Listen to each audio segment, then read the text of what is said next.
안녕하십니까. 부동산학개론 정동혁입니다. 자, 오늘은 317페이지 제6절 투자의 타당성 분석을 보도록 합니다. 자, 이쪽에서 이제 투자의 타당성 분석인데요. 여기서 이제 어떨 때 투자를 하고 어떤 경우에는 투자를 안 하는 것인가 이런 걸 보는 건데요. 일단 여기에서는 가장 우리가 쉬운 것이 뭐냐 꼭 나오는 것 중에 하나가요. 화폐의 시간 가치를 고려하는 방법과 고려하지 않는 방법. 요게 대해서 먼저 꼭 알아야 돼요. 그러니까 여러 가지 이게 투자 분석 기법들이 여러 가지가 있는데 그 중에서 화폐의 시간 가치를 고려하는 거, 고려하지 않는 거 이런 것들이 있는데요. 화폐의 시간 가치를 고려하는 거, 자, 첫 번째 고려한다, 고려하는 것이다. 라고 하는 것은 요게 5가지가 있습니다. 그래서 요게 이제 5가지가 있는데요. 자, 첫 번째로는 수년가법. 수년가법은 NPV라고 얘기를 합니다. NPV. 그 다음에 내부 수익률법.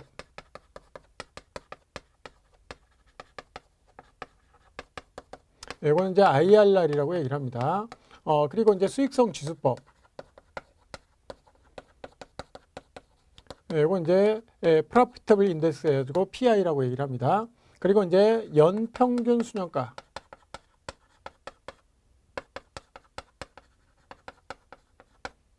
연평균 수년가법, 또 연평균 수년가라고 얘기를 하죠. 그리고 이제 마지막으로 현가 회수기간법. 이렇게 5가지가 있습니다. 그래서 여러분들이 이제 화폐의 시간 가치를 고려했다. 이 소리는 할인을 하거나 또는 할인을 했으면 현재 가치가 됐다 이런 얘기죠. 그래서 이름 속에 현가가 들어간 놈들이 이렇게 3가지가 있어요. 그래서 현가가 들어갔으니까 당연히 현가가 들어간 놈들은 당연히 화폐의 시간 가치를 고려했다라는 걸 쉽게 알 수 있고요. 그 다음에 현가가 안 들어간 놈이 요게 2가지니까 이것들은 할인 현금 수지 분석법이라고 얘기를 해요. 3가지를. 그래서 이놈들은 할인 현금 수지 분석법이다. 이렇게 이제 정리를 하시면 되겠죠. 어쨌든 5가지니까 요 5가지를 꼭 암기를 해 두세요. 네. 그리고 이제 나머지 것들은 아니다 이런 얘기죠. 여기서 이제 무슨 뭐 회계적 수익률법이랄지 이름이 조금이라도 틀리면 아니다 이런 얘기. 요거 5가지만 딱 되고요. 나머지는 이름이 아니면 아니다. 그래서 무슨 뭐 그냥 회수기간법 이건 아닌 거죠. 단순 회수기간법은 이건 현가 회수기간법이 아니니까요. 그래서 화폐 시간 가치 고려하지 않은 거예요. 그래서 요 놈들을 반드시 5가지는 암기. 왜 그러냐면 그냥 막 복잡한 거 해가지고 한 문제 맞추나 요거 다음 중 화폐 시간 가치를 고려하지 않은 방법은 또는 고려한 것은 이렇게 나왔을 때 그거 틀려버리면 너무 허망하잖아요. 그러니까 똑같이 2점, 5점 한 문제 맞추는 거예요. 그래서 복잡한 걸 맞추나 이런 거 맞추나 똑같은 거니까 이것은 반드시 암기인데 그냥 이름 속에 현가가 들어간 것은 무조건 이 화폐 시간 가치 고려했다. 그리고 안 들어간 놈들 내부 수익률과 수익성 지수 2가지만 있으니까 그거 딱 기억해 주시면 되겠죠. 무조건 암기예요. 자, 그 다음에 우리가 뭐 시장 참여자니 뭐 이런 거 볼 필요 없고요. 그럼 이제 할인 현금 흐름 분석법을 한번 보겠어요. 그러니까 투자 분석 기법은요. 투자를 분석하는 기법. 이놈은 2가지가 있어요. 자, 하나는 할인해서 현금 수지를 분석하는 현금 흐름을 분석하는 방법이 있습니다. 그리고 다른 하나는 할인하지 않고 현금 흐름을 분석하는 방법이 있다. 이렇게 이제 2가지로 나눠지는 것이죠. 자, 여기에서 할인해서 할인 현금 수지 분석법을 뭐라고 하냐면 우리가 DCF라고 얘기를 합니다. 캐시플로우고요. 디스카운티드 캐시플로우법이라고 얘기를 하는데요. 어쨌든 좀 말이 좀 어려운 것처럼 보이지만 분석을 하는 방법이죠. 할인 현금 흐름 분석법 분석을 하는 방법인데요. 그때 현금이 들어오고 나가는 것을 현금 흐름이라고 하겠죠. 현금 흐름을 분석하는 방법이다. 근데 어떻게 해서? 할인을 해서 현금 흐름을 분석한다. 할인하면 미래 가치가 현재 가치가 되잖아요. 그래서 할인해서 현금 흐름을 분석하는 방법이 바로 DCF법이고요. 그 다음에 이는 뭐겠어요? 현금 흐름을 분석하는 방법인데 할인하지 않고, 그러니까 미래 가치와 현재 가치를 그냥 막 혼용해서 그대로 놔두고 미래 가치 현재 가치로 바꾸지 않고 그대로 비교를 한다, 이런 얘기죠. 그래서 이놈들은요 비교적 비할인 같은 경우는 네, 계산이 간편해요. 그러나 현실의 상황에는 잘 안 맞을 수가 있겠죠. 그러나 이놈은 계산은 좀 복잡해요. 미래 가치를 전부 현재 가치로 할인을 해야 되기 때문에 그러나 이거는 현실의 상황에 좀 더 자세하고 정밀한 그런 분석법이 되겠죠. 그래서 두 개의 차이점을 좀 기억을 해 두시고요. 자, 여기서 할인 현금 흐름 분석법부터 보도록 하겠어요. 자, 할인 현금 흐름 분석법, 할인 현금 흐름 분석법. 여기에는 세 가지가 있습니다. 그래서 요거 세 가지가 할인 현금 흐름 분석법이라 그랬죠. 그래서 이제 첫 번째 순현가법부터 보도록 합니다. 순현가법. 순현가라는 것은 네트 프레젠트 밸류 순현가라고 얘기를 합니다. NPV라는 표현도 굉장히 많이 써요. 그러니까 NPV를 알아두시면 되겠고요. 자, 이것의 개념, 순현가의 개념은 의의가 어떻게 되냐 그랬더니 우리가 이제 순이익은 총 수입에서 뭘 뺀다 그랬나요? 총 비용을 뺀다 그랬죠? 총 수입에서 총 비용 뺀다 이랬어요. 자, 그런데요. 우리가 총 수입은요, 보통 미래에 나오는 것이죠. 한참 뒤에 나오는 거죠. 우리가 이제 영업수지도 나오고요. 그 다음에, 되팔았을 때, 지분 복귀액, 이것도 미래에 나오는 거예요. 그러니까 내가, 어떤 그 부동산을 사가지고 3년 동안 보유한다. 그럼 3년 동안, 영업수지가 3년 동안 나오고요. 그리고 이제 마지막에 되팔았을 때 지분 복귀액이 돌아오는 거죠. 그래서 요게 바로 미래에 나오는 것이니까 미래에 나오는 것을 할인을 해야 되겠죠. 그래서 할인을 하게 되면 이게 현금이 들어오는 것에 현금 유입의 현재 가치가 될 것이고요. 그 다음에 총 비용은요. 총 비용도 내가 투자를 할 때 계약금 내고 중도금 내고 잔금 내고 이러니까 투자를 할 때 내가 투자한 지분 그거죠. 그래서 그것도 역시 이것도 뭐 할인을 하는데 보통은 현재 가치로 집어넣습니다. 그래서 이건 할인율에 영향을 좀 덜 받기는 해요. 그러나 어쨌든 현금 유출의 현가다. 네, 이거는 이제 보통 지분 투자액을 얘기를 합니다. 어쨌든 유입의 현가에서 유출의 현가를 빼게 되면 이제 현재 가치로 다 됐죠. 그러니까 순이익의 현재 가치가 되는 거예요. 순이익의 현재 가치. 그래서 순현가라고 얘기를 합니다. 순현가는 현금 유입의 현가에서 유출의 현가를 뺀 것이다라는 거죠. 즉 총수입에서 총비용 뺀다. 순이익의 현재 가치가 순현가입니다. 그래서 요 개념을 잘 알아두시면 그냥 쉽죠. 순이익은 총수입에서 총비용 빼는 것인데 그것을 할인을 했다. 현재 가치로 만들었다. 그래서 유입의 현가에서 유출의 현가를 빼는 것이다 라는 거죠. 이게 개념이에요. 자, 여기서 순현가의 특징은 뭐냐 그러면 첫 번째로는 자, 순현가를 계산하려면 일단은 할인을 해야 되잖아요. 그러니까 할인을 한다라는 얘기는 먼저 할인율을 알아야 NPV 순현가 계산이 가능하겠죠. 할인율 모르면 할인을 못 하잖아요. 그러니까 순현가 계산을 할 수가 없어요. 자, 두 번째 특징은 뭐냐? 두 번째 특징은 할인율을 알아야 되는데요. 이때 할인율은 뭔 할인율을 쓰느냐? 할인율을 어떤 율을 쓰느냐? 바로 할인율 이퀄 요구 수익률을 씁니다. 요구 수익률. 왜냐면 투자자마다 이 순현가를 계산하는 게 할인율을 요구 수익률을 쓰기 때문에 이때는 이제 요구 수익률을 쓰니까 순현가 계산을 하게 되면 순형가 계산을 하게 되면 이때는 투자자마다 다르게 계산이 됩니다.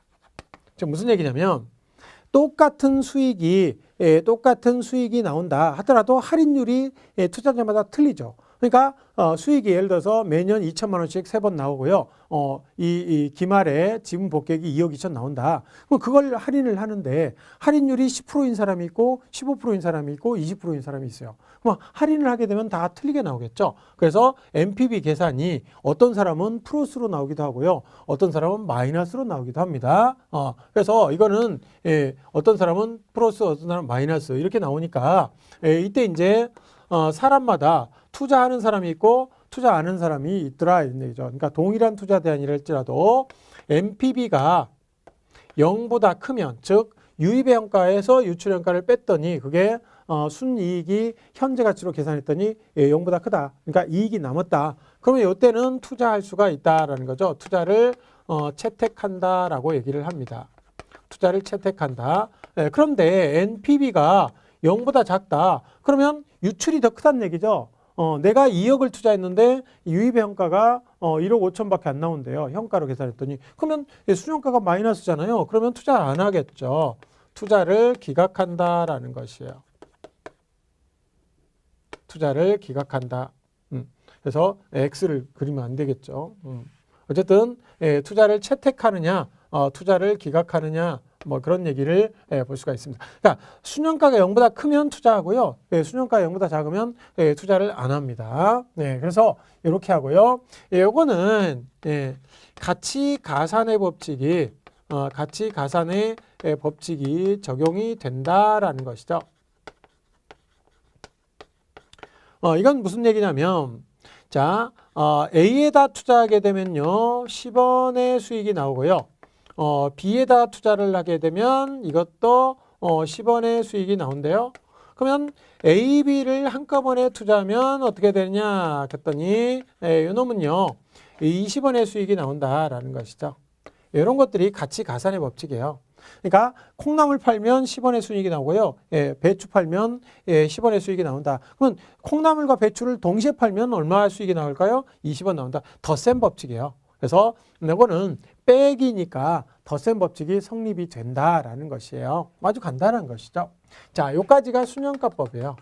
순현가법. 이렇게 이제 정리하시면 되겠고요. 그래서 우리 교재를 보면 318페이지에 순현가법이 쭉 정리가 되어 있습니다.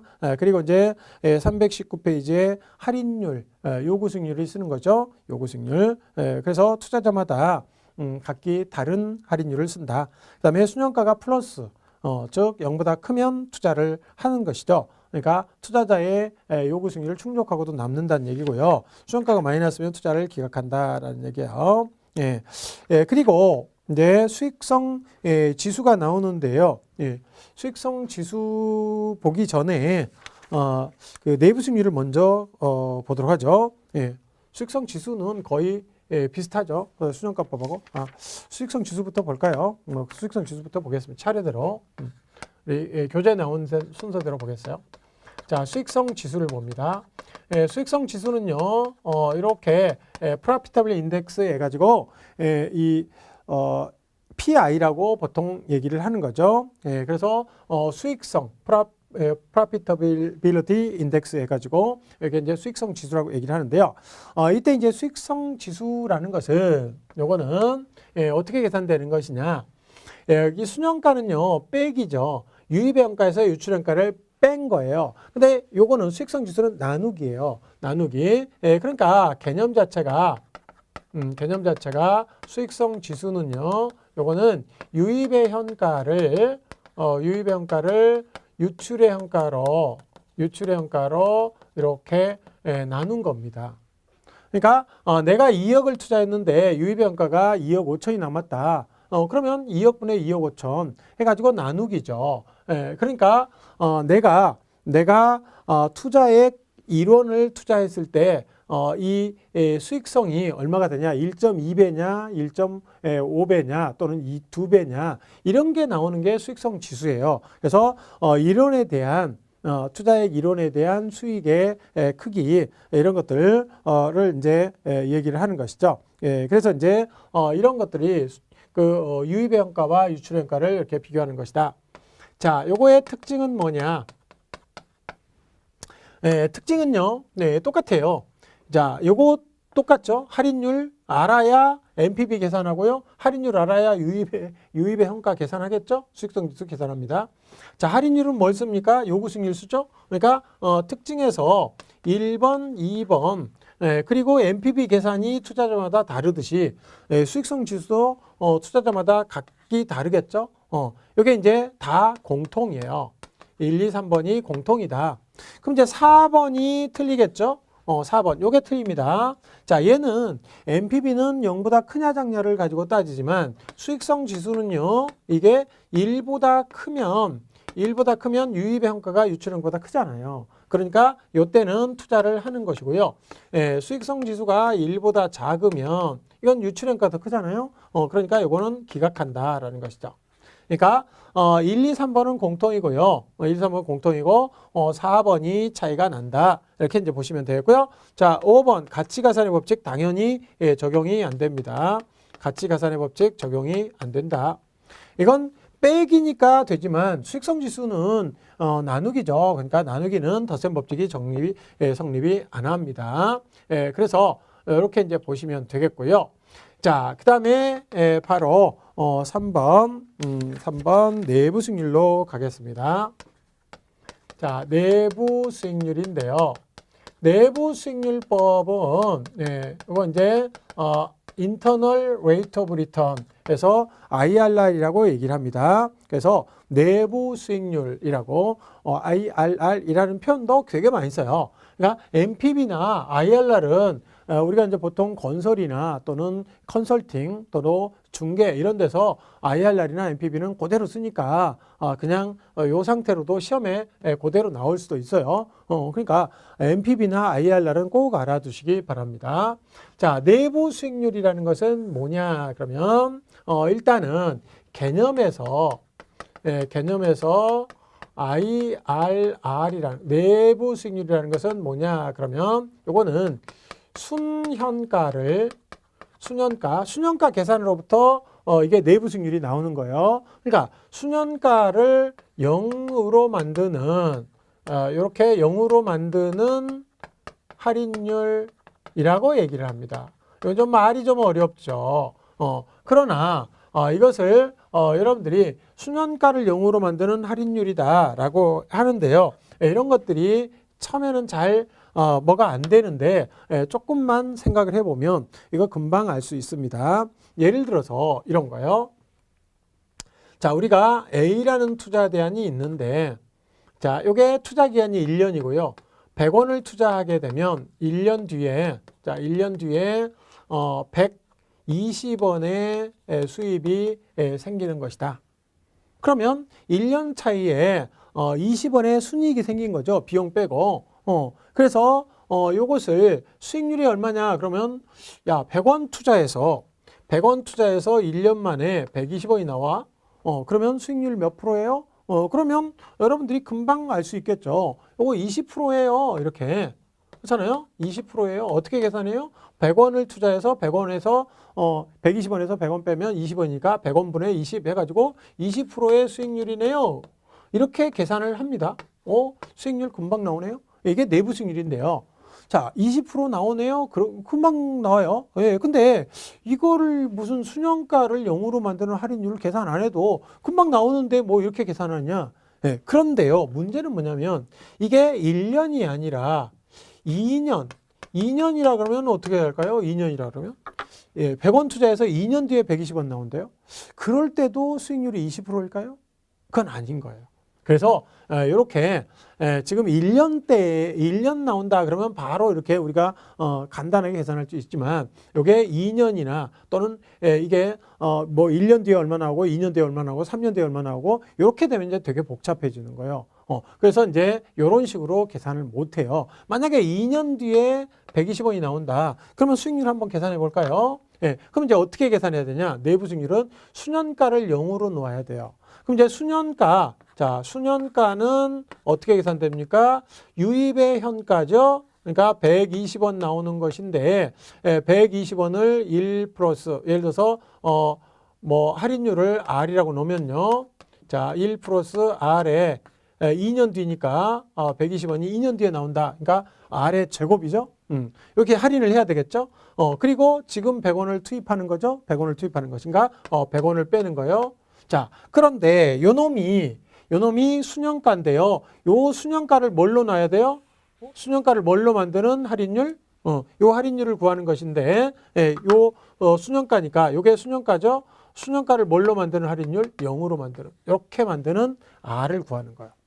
그래서 이렇게 만드는 R을 구하면요. 이 100원을 1년 동안 넣어둬 가지고 120원이 나온다. 그러면 R이 20%, 즉 내부 수익률이 20% 맞아요. 근데 2년이나 복수로 이렇게 나오는 것들은요. 요 20%가 아니다 이런 얘기예요. 그래서 이제 그걸 계산해 보자. 그럼 이제 이렇게 되면 요게 마이너스 100이 1이 넘어가면 100은 120 1 플러스 R의 제곱, R을 구하는 거죠. R이 내부 수익률이니까요. 자, 이렇게 하면 100 곱하기 1 플러스 R의 제곱 이퀄 120. 여기서 100으로 나누면 1 플러스 R의 제곱은 1.2가 되겠죠. 그러면 이제 1 플러스 R를 루트를 벗기면요. 루트 1.2가 되겠죠. 1.2가 됩니다. 그러면 여기서 R은요, 루트 1.2에서 2를 빼면 돼요. 그래서 요게 이제 1.2가 루트 1.2를 계산을 하면 요게 이제 1. 얼마 이게 나오겠죠. 그럼 이제 요게 20%는 안 나옵니다. 0.2보다 훨씬 적게 나오죠. 그래서 이게 이제 9.5% 정도 나올 거예요. 어쨌든 이것은 여러분들이 계산하면 됩니다. 루트 1.2를 계산해 가지고 거기서 2를 빼버리면 그게 내부 수익률이 나오는 것인데요. 어쨌든 이렇게 계산되는 거예요. 그러니까 2년만 돼도 복잡합니다. 근데 이제 보통 우리가 투자를 하게 되면 여러 해 동안 계속해서 수익이 나오는 것이니까 좀 복잡해져요. 어쨌든 내부 수익률의 개념은 수년가를 0으로 만드는 할인율이다. 요걸 이제 꼭 기억을 해 두시고요. 자, 그 다음에 그러면 이렇게 계산이 되면 내부 수익률이 이렇게 계산되면 그때 이 내부 수익률의 특징은 어떨 때 투자를 하고 그리고 이 특징은 뭐냐 그런 얘기죠. 자, 첫 번째 특징은 뭐냐? 그러면 쟤는 수년가법에서는 할인율을 알아야 IRR을 계산했죠. 근데 요놈은요. 할인율을 몰라도 할인율을 자체를 구하는 것이니까 할인율을 몰라도 IRR 계산을 할 수가 있네요. 그렇죠. IRR 몰라도 계산을 했어요. 자, 두 번째. 저기서는 할인율이 요구 수익률을 썼는데요. 여기는 아예 할인율을 R로 놓고 풀었죠. 그래서 요거는요. 재투자를 할 때도 할인율이 재투자 할인율이 요게 요구 수익률이 아니라 기대 수익률, 즉 내부 수익률을 그대로 쓴다 이런 얘기죠. 그래서 그렇게 이제 정리를 하시면 되겠고요. 그다음에 NPV를 계산을 하게 되면 NPV는 투자자마다 각기 다르기 때문에 동일한 투자 대안을 놓고도요. 투자자마다 그게 이 NPV가 다르게 계산이 됩니다. 그런데 이 IRR을 계산하게 되면요. IRR 계산은요. 누가 계산을 해도 모두 동일하게 나온다. 모두 동일하게 계산이 된다. 왜냐하면 IRR 자체가 내부 수익률이고요. 이것은 객관적 수익률이기 때문에 누가 계산해도 다 동일하게 나온다라는 얘기예요. 자, 그 다음에 네 번째. 자, 수년가 같은 경우는 수년가가 0보다 크면요. 투자를 하고요. 수년가가 0보다 작으면 기각을 했습니다. 그런데요. 요거는 IRR을 계산했어요. 그러면 IRR이 예를 들어서 20%다. 그러면 20%가 나왔으면요. 그놈을 가지고 그러면 어떨 때 투자하고 어떨 때 투자 안 하지? 이런 것을 판단할 때 뭐 가지고 투자하냐? 뭐 가지고 하느냐? 그러면 내부 수익률과 요구 수익률을 이렇게 비교를 합니다. 그래서 내부 수익률이 더 크면 이때는 투자를 하고요. 그 다음에 내부 수익률이 요구 수익률보다 더 작다. 그러면 기각을 합니다. 즉 무슨 얘기냐면 요구 수익률은 내가 투자를 하기 위한 최소 수익률이죠. 근데 그 수익률보다 더 준대요. 내부 수익률이. 그러면 투자를 하는 것이죠. 그다음에 요구 수익률이 20%인데 10%밖에 안 준대요. 그러면 투자 안 하겠죠. 그래서 이렇게 요구 수익률과 비교를 해서 투자를 결정한다라는 거죠. 그래서 이거는 내부 수익률이 기대 수익률과 똑같으니까요. 투기가 크면 투자죠. 그러니까 투자 가치 기대 수익률이 크면 투자. 그러니까 기대 수익률하고 내부 수익률이 똑같으니까 내부가 요구보다 크면 투자다. 이렇게 이제 정리를 하시면 되겠고요. 당연히 이것도 가치 가산의 법칙이 적용이 안 됩니다. 그래서 이렇게 정리를 하시면 되겠어요. 그래서 순환가법과 수익성지수, 내부 수익률 요거 세 가지는 할인 현금 흐름 분석법이죠. 할인을 하는 거죠. 그러니까 화폐의 시간 가치를 모두 세 가지는 화폐의 시간 가치를 고려하는 방법이다. 이렇게 이제 정리를 하시면 되겠네요. 그래서 그 정도 보시고요. 자, 그다음에 325페이지 비할인 현금 흐름 분석법이 있어요. 비할인. 그러면 비할인은 여기에는 이제 비할인 하니까 화폐의 시간 가치를 고려하지 않겠죠. 할인하지 않으니까. 그래서 화폐 시간 가치를 고려하지 않는 것이다. 여기는 단순 회수기간법, 회수기간을 정하는 거죠. 그래서 목표 회수기간보다 짧게 회수기간이 걸린다. 그러면 투자를 할 수 있겠죠. 그런데 그게 더 오래 걸린다. 회수기간이 목표. 나는 한 4년 정도에 내가 투자하는 그 금액을 전부 다 회수하겠다라고 투자를 했는데 그게 훨씬 더 오래 걸려. 한 10년이 걸려. 그러면 그건 안 좋은 투자 대안이죠. 그래서 이렇게 이제 투자를 하느냐 마느냐 할 때는 목표 회수 기간보다 회수기간이 짧으면 투자하고요. 길면 투자하지 않는다. 그 정도 보시면 되겠고요. 그다음에 회계적 이익률법은요. 요거는 회계적 이익률 해가지고 accounting rate of return 해가지고 회계적 이익률이라고 얘기를 하고요. 요거는 평균, 그러니까 연평균 투자액으로 연평균 순이익을 나누는 거죠. 그래서 그 회계적 이익률은요, 연평균 투자액분의 연평균 순이익인데요. 이때 회계적 이익률이 목표 이익률보다 높으면 회계적 이익률이 더 높다. 그러면 투자하겠죠. 그리고 작다. 그러면 기각하겠죠. 뭐 이런 것이에요. 이런 것들은 이제 계산이 간편하고 어쨌든 이것은 계산이 간편하다. 모든 게 다 그래요.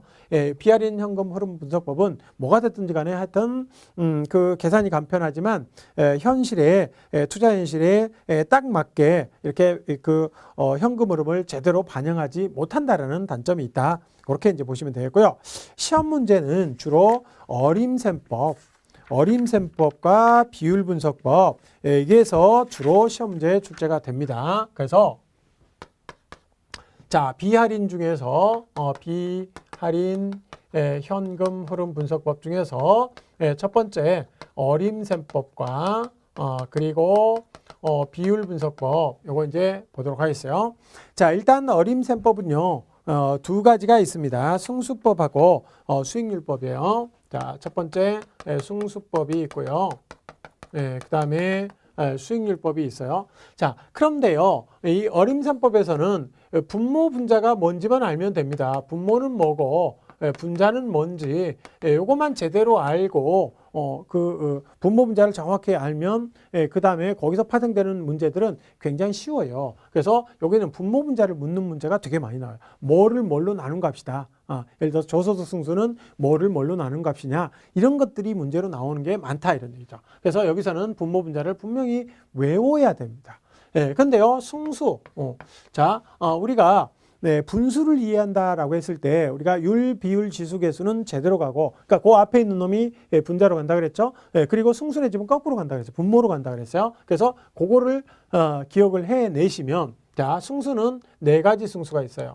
자, 첫 번째 조소득 승수, 그 다음에 순소득 승수, 그 다음에 세전수지 승수, 그 다음에 세후수지 승수. 이렇게 네 가지가 있다라는 것이죠. 자, 여기서 승수니까 얘는 분수고요. 전부 승수니까 다 분수입니다. 저희가 바로 승수는 이런 거죠. 그래서 이제 승수는 이렇게 위로 들어가서 밑으로 나오는 구조다라는 것이에요. 그래서 우리가 가래떡, 떡을 이렇게 집어넣어 가지고요. 반죽을 집어넣어서 이게 이제 가래떡 뽑을 때 이렇게 뽑잖아요. 위로 집어넣어서 밑으로 나온다예요. 이게 승수예요. 승수. 승수는 위로 집어넣어서 밑으로 나오는 겁니다. 그러니까 이쪽이 투자액이고요. 이 나오는 것이 순이익 또는 소득 이런 거예요. 그래서 이게 투자액이 위로 들어가고요. 밑에는 수익이 있다. 그러니까 당연히 이런 것들이 수익이잖아요. 그래서 이 앞에 것이 분모로 들어간다. 그러니까 여기는 조소득, 여기는 순소득, 여기는 뭐예요? 세전수지, 여기는 세후수지 이렇게 돼 있죠. 자, 그래서 이렇게 되고요. 그 다음에 요 위에 것이 뭐냐? 위에 들어가는 걸 우리가 찾아야 되겠죠. 그러니까 이름만 딱 보면 분모를 알 수 있어요. 분모를 쫙 아는 거죠. 이것도 이름만 보면 분모를 알 수 있어요. 이것도 이름만 보면 분모를 알 수 있다. 이것도 이름만 보면 분모를 알 수 있다. 얼마나 편해요. 그러니까 뭡니까? 이 오지선다형 이렇게 객관식으로 문제가 나오면요. 분모 분자를 물을 때 내가 하나를 알고 들어가는 거예요. 이미 이름을 딱 보면 분모를 안다. 그러면 분자는 금방 찾기 쉽겠죠. 그래서 이제 이것은 위로 들어가는 거. 소득, 순소득이 이런 것들이 순소득까지는 가유 순세대니까 거기서 순소득까지는 총투자액이 산출한 거죠. 이거 두 가지는요. 그 다음에 세전과 세후는요. 여기서는 타인 자본이 가져가는 몫을 뺐죠. 그러니까 요 놈은 지분 투자액이 산출한 거예요. 그러니까 들어가는 것이 여기는 총투자액이고요. 이놈 두 가지는 총투자액이에요. 그러니까 총투자액이 산출한 순이익들이죠. 요건 순이익이고요. 요거는 소득이죠. 자, 그다음에 요거는 세전과 세후는 누가 산출한 거예요? 지분 투자액이 산출한 거예요. 지분 투자액. 그래서 이것도 지분 투자액이죠. 그러니까 승수는요. 금방 쉬워요. 조순 전후 네 가지인데요. 조순 전후 네 가지인데 그때 요거 두 가지는 총투자액이 산출한 것이다. 그 다음에 요것은 지분투자액이 산출한 것이다. 뭐 간단한 거죠. 그래서 이렇게 되고요. 분모는 이게 앞에 있는 승수 앞에 있는 것이 바로 분모니까 얼마나 쉬워요. 그러니까 이렇게 정리를 하면 딱 정리가 된다라는 것이죠. 자, 그 다음에 승수에서 승수와 뒤집어지는 놈이 있죠. 승수와 뒤집어지는 놈이 바로 승수하고 뒤집어지는 것이 여기 수익률법이라고 돼 있죠. 우리 교재로 보면 수익률법이 어디가 나오냐? 그러면 그 327페이지에 수익률법 해가지고 이제 나옵니다. 그런데 이게 이제 수익률법인데요. 요놈들은 수익률법은요, 승수와 역수관계에 있어요. 그러니까 들어가는 것이 밑으로 들어가서 수익률은 투자액이 밑으로 들어가서 수익률이라는 것 자체가 수익이 위로 나오잖아요. 분자로 가잖아요. 수익이 위로 들어간다. 그래서 수익이 위로 들어가고요. 밑에는 투자액이 들어가는 거예요. 밑으로 들어가서 위로 나오는 게 수익률입니다. 왜냐하면 수익이 구하는 것이기 때문에 분자가 수익이고요. 밑에는 투자액이 되겠죠. 그래서 이제 이렇게 되는 거예요. 그러면 자, 요 놈을 뒤집으면 이렇게 뒤집으면 분모 분자를 뒤집는 거죠. 그러니까 투자액이 밑으로 들어가고 수익이 위로 올라오니까요. 자, 이걸 뒤집으면 뭐냐면 이것이 종합 환원율이라고 얘기를 해요. 종합환원율, 수익률 중에서 종합환원율이라고 그러고요. 요거는 지분 배당률이라고 얘기를 합니다. 지분 배당률. 그리고 요 놈을 뭐라 그러냐? 세후 수익률이라고 얘기를 해요. 세후 수익률. 이렇게 이제 얘기를 하는 거죠. 그래서 요렇게 세 가지가 이렇게 되는데요. 자, 요걸 뒤집으면 뭐가 되느냐? 그러면 요걸 뒤집으면요. 이게 이제 비율 분석법으로 넘어가 버립니다. 그래서 비율 분석법에서는 이게 총자산 회전율이 돼요. 총자산 회전율 해가지고 총자산 회전율이 바로 요 조소득 승수를 뒤집은 게 총자산 회전율입니다. 예, 그래서 여기서 이제 이런 것들은 우리가 이제 따로 암기를 하시면 되겠죠. 그래서 이렇게 순세세 종지세 이렇게 암기를 짝을 지어서 이게 순세세 그리고 종지세 이렇게 서로 짝 지워진다. 이렇게 이제 암기를 하시면 되겠죠. 순세세, 종지세. 이게 서로 뒤집어지는 관계다. 그 다음에 이제 요놈은 뭐냐. 조소득 승수는 뒤집으면 조총이 되겠죠. 그래서 조총, 순세세, 종지세 이렇게 암기를 하시면 분모 문자를 쉽게 이해할 수가 있다. 자, 두 번째로는 여기서 대부 비율과 대부 비율. 대부 비율은 뭐냐. 이것은 자산분의 부채의 비율을 우리가 대부 비율이라고 그러고요. 그다음에 부채 비율은요. 부채 비율은 요거는 이제 지분분의 부채의 비율을 얘기를 합니다. 그래서 보통 우리가 이제 T 계정을 쓰게 되면 이게 자산이고요. 이게 부채가 되겠고요. 그다음에 이게 지분이죠. 그러면요. 요 자산분의 부채의 비율. 그러면 그게 바로 대부 비율이 되겠고요. 그 다음에 지분분의 부채의 비율이다. 그러면 그게 바로 부채 비율이에요. 그래서 대부 비율과 부채 비율은 좀 구별을 해서 기억을 하시면 되겠고요. 그 다음에 이제 부채 감당률이라는 게 있죠. 네. 부채 감당률이 있는데요. 부채 감당률은요. 요거는 순영업소득을 이것을 부채 서비스액으로 나눈 값이에요. 그래서 이것도 좀 암기를 해 두실 필요가 있죠. 부채 감당률은 뭐냐? 그러면 순영업소득을 부채 감당률로 나눈 것이다. 그러니까 두 쪽으로 깔는 것이다라는 거죠. 그래서 이제 순두부가 이렇게 있으면 순두부다. 그러면 순두부를 이게 숟가락으로 이렇게 쭉 뜬 거죠. 그래서 숟가락으로 뚝 떴다. 그래서 두 쪽으로 깔렸다. 그러니까 순두부 부채 감당률이다. 이렇게 암기를 하시면 되겠죠. 만약에 부채 감당률이 1보다 크다는 얘기는 뭐예요? 순영업소득이 부채 서비스액보다 크다는 얘기죠. 그러니까 순영업소득 벌어서 그 부채 서비스액을 내고도 남는다 이런 얘기죠. 그러니까 부채 감당률이 1보다 크면 건전한 기업이 되겠고요. 만약에 1보다 작다 그러면 부채 서비스액이 더 크잖아요. 그러니까 돈 벌어가지고 빚 갚으면 다 꽝이다. 그런 얘기는 이건 곧 망한다 이런 얘기죠. 자, 그 다음에 마지막으로 채무 불이행률이 있습니다. 채무 불이행률 여기까지 이제 보시면 되겠죠. 채무 불이행률은요. 요거는 이제 유효총소득분의 이게 영업 경비에다가 플러스 부채 서비스액을 더하는 거죠.